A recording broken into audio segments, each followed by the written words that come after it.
Chapter 10, Mishnah 15.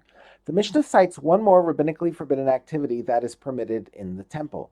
It concerns a sheretz, i.e., any one of the 8 species of creeping animals listed in Leviticus chapter 11, verses 29 through 30, whose carcasses are tameh and transmit tuma to people or objects with which they come into contact.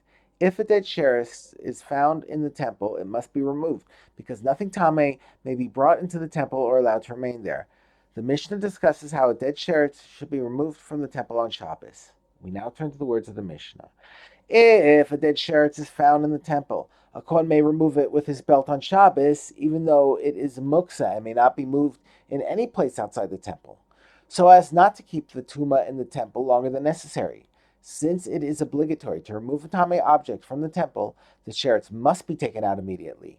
A kohen is therefore obligated to pick it up right away with his belt, even though the belt will become tameh. These are the words of Rabbi Yochanan ben Beroka. The next Tana disagrees. Rabbi Yehuda says he should pick up the sheretz with wooden tongs, which cannot become tameh, and not with his belt, so as not to increase tumah in the temple. Although it may take some time to find wooden tongs, in the meantime, the sheretz will remain in the temple. This is preferable to picking it up with his belt and increasing the tumah of the temple, even for just a short time. As mentioned earlier, it is permitted to remove the sheretz even though it is muksa, because the rabbinic prohibition of muksa is not applied in this situation. However, the Mishnah now cites a Tana who holds that the muksa prohibition is waived only if the sheretz is found in the most sacred parts of the temple. From where in the temple may we remove it despite it being muksa?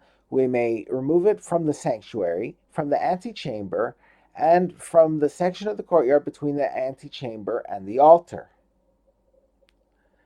which are the most sacred parts of the temple, but not from a place of lesser sanctity. These are the words of Rabbi Shimon ben Nanas.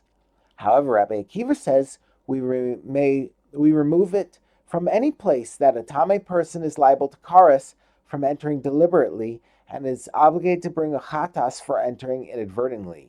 These places include the sanctuary, antechamber, and the entire courtyard, even beyond the altar.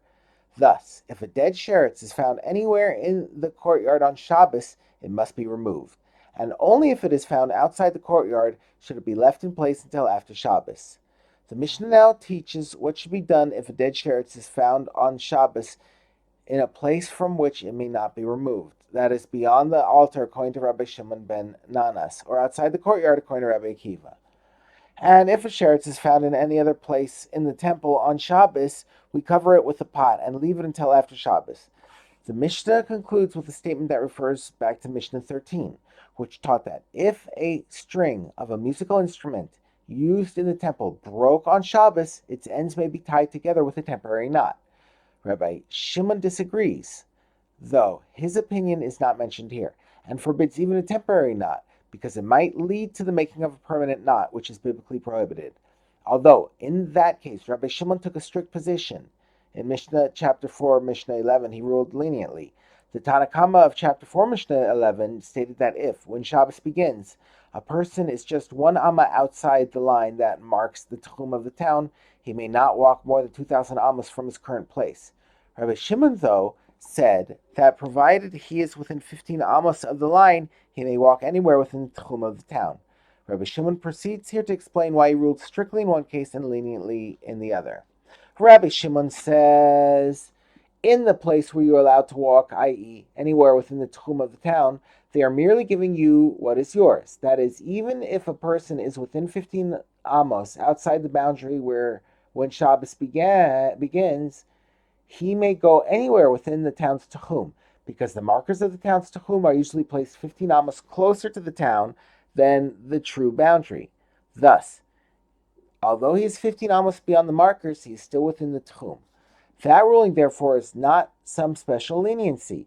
It simply reflects the reality of the situation. This case is not comparable to that of the broken string, where it is appropriate to rule stringently, because the rabbis allowed you to do in the temple only that which is a rabbinic decree, and not that which is biblically forbidden. Hence, it is forbidden to tie the broken string of a musical instrument even in the temple, because some knots are biblically forbidden.